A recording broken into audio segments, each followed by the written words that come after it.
What's up, guys? Barry Gaming here, back with some more Idle Heroes, and today I want to talk about something that I've noticed with the auction house. Now, number one, it does seem like the amount of people that are trying to flip copies to get a profit, it's kind of gone up. If you don't know exactly what we're talking about, I'll kind of show you guys as well. But number two is, as the time goes on, you're really seeing those S and higher hero copies just sitting on the auction house and not even really selling because, well, all the really heavy big megalodons, they pretty much already have their core team. Maybe if it's like a new hero that might change the meta, which we haven't really seen in a little while, it could be something that happens where you still see something bought out very high, but at the same time they just go for these soul awakening sessions now, so they don't even need to buy it from the auction house.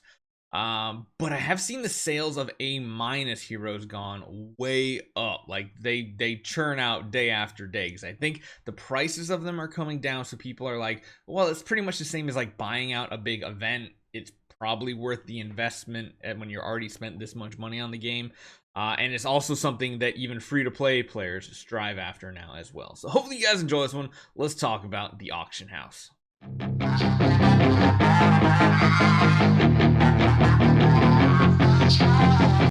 So first things first, one thing we're going to do is talk about how people are making income. Wow, hot biddings. Looks like there was a hot bidding on an Asmodel very recently. So what a lot of people are doing is basically what they'll do is you'll come into Soul Temple and you'll actually take a look and see what retirement costs are for certain types of heroes. Mainly the C-, because of course C- is the lowest you can put in the auction house, but C- all the way up to like the mid B tiers. Now, most people that are trying to buy up copies are going to do it in the C range because there's little profit to be made, but you can do it quite a bit. And what they're doing here is they're not necessarily doing it to get starry gems. They're getting it for the retirement purpose right here. And what you can essentially do is when you come over to the auction house, just look at heroes. It's like you just bid on all of these. You can see there's most people put them at 10, so that means all of these have already been bid on, essentially 12, 13, 14. And the goal is to get them for a very discounted price so that when you come over to here and you retire them, even the C-, you're getting 100. So even if you spend 80, 90, technically you're still turning a profit of contract starry gems for every 10. And that's why you see such hot bidding on all these copies here, and you can see how many there are that are way low in price. Most of these have probably already been bid up to this price. They're not just listed at that one. They're probably been bid up, and that's why they do it. But the people who get these copies do it because, well, they'd rather have the starry gems because they're going for that A- copy, or they're going for that B+ attack tenant copy that is more worthwhile. So you can see here, even some people try to, like, you know, sell them straight up outright so that they know they turn a profit. Like in reality, you could probably list some of these. I mean, look at this. There's a B tier here for 90, another B tier for this, B- 216 for starry gems. I mean, technically isn't B- like 300? So yeah, it's like people literally list these copies just under their retirement price so that they can instead churn them out for that. So you'll see here, I'll do it for the Bs now as well.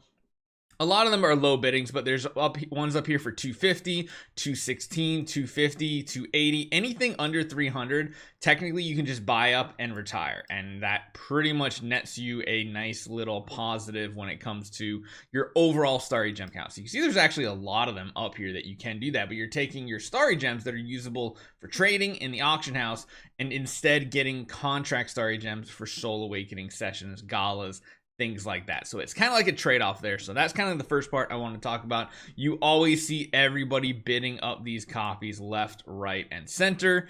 Some of them though, like if they are a very important tenant copy, you'll see they go for quite a bit more because, well, people want them for that very, very important awakening value there, essentially. You can see like Ankh-Kirimaru is a really important one because he's for Lord of Fear Aspen, and the prices go up and up and up. So it's kind of just something to be aware of in any of these situations. But one thing I've noticed is really we haven't seen anything really hit the top final price bracket in quite a while. Honestly, one of the most recent ones was probably Lord Eric selling that Vulcan copy. A little bit of a loss, but actually a lot of it a loss when you talk about the 5% that they're taking too. But you'll see like Art, Lord Eric, Jesus, they kind of bought all their heroes way in the early game. Art here again, and then, you know, like since then, you just haven't seen it kind of happening as much.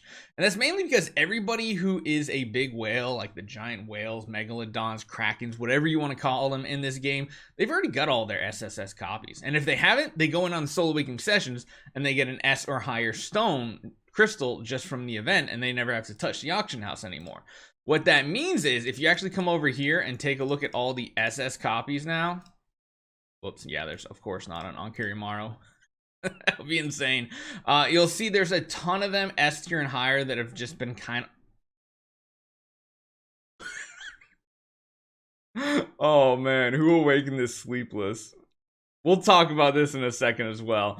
But you'll notice like a lot of them kind of sit on the auction house for quite a while longer. That's because people aren't really, I don't think many people, including myself, feel like it's necessary or worthwhile to go for these really higher tier copies that are 2 to 3 times the price of just an A- giant killer copy, because the good majority of the power that you're going to get is going to come from that giant killer, and that's just all you need. The extra stats, especially the attack stat, is pretty good. Like this Vulcan copy is pretty sweet. You did get your hands on him, but you know, it is what it is, and then you just have some randomness here. So you might think this copy would never sell. However, it is listed at 50,000 for the list price. Well, if we come on over here and we take a look at this for an S tier, oh yeah, no one's ever gonna buy it. Never mind. For some reason, I thought it was like 60,000.